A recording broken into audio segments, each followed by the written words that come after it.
class, and today me and my team are going to be talking about our hair lab. So, the reason we are doing this hair lab in the first place is because we are trying to see if we can identify classmates with only strands of their hair. Just like I said in the beginning, our big question is, can we identify our classmates with only losing strands of their hair? But what I can gladly say, or what me and my group can gladly say, is that we have observed with our unaided eye that everyone's hair is different. And here's a couple examples on how that's possible. So basically what we are looking at on this first slide is my teammate Jalen's hair.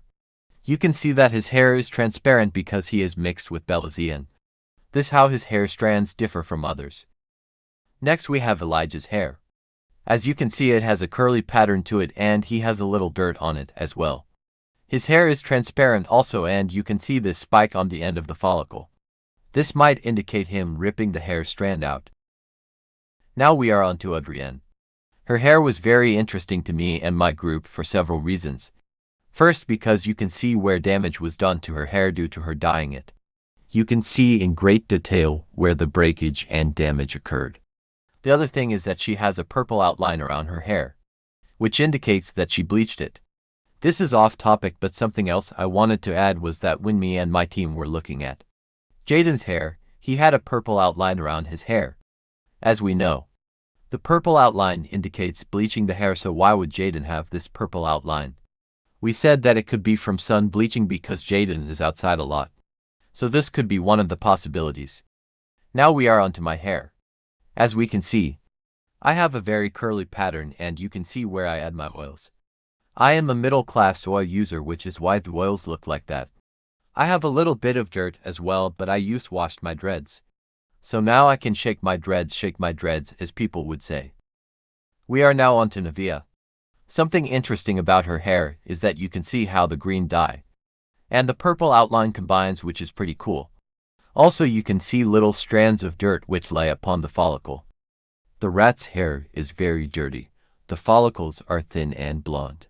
Human hair follicles are usually thicker, cleaner, and generally healthier. Now we are going to Jaden, our analysts. When discussing hair follicles and their anatomy, there are a few terms that you should learn beforehand to fully understand the concept.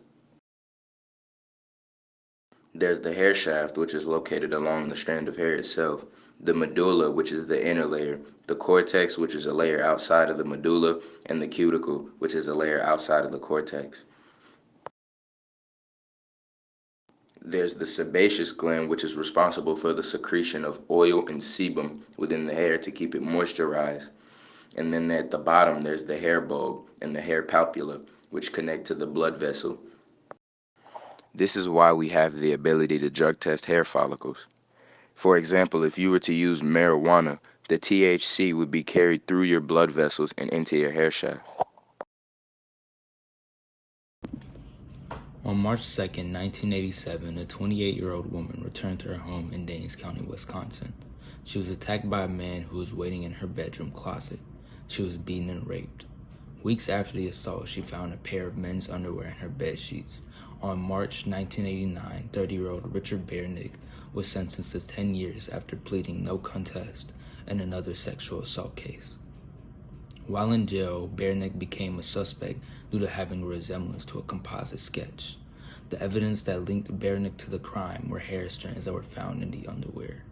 When hair analyst Wayne Oakes testified, he said that the hair was microscopically the same as head hair from Bernick, stating that the two hairs matched.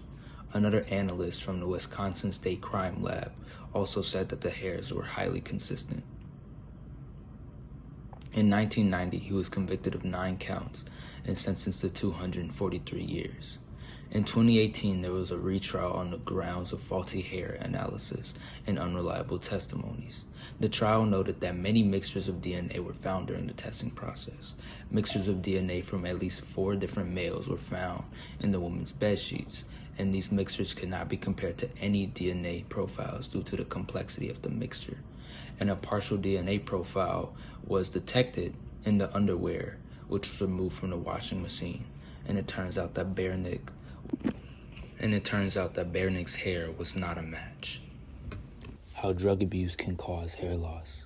For one, drug use can interfere with your natural hair growth cycle.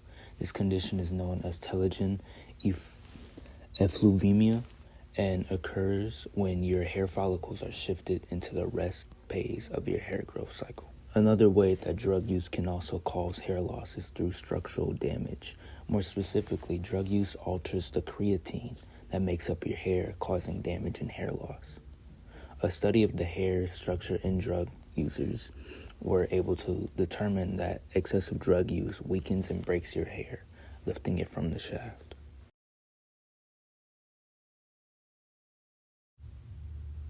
All hairs are essentially made up of the same thing, as all strands consist of 3 different layers, that being the cuticle, cortex, and medulla.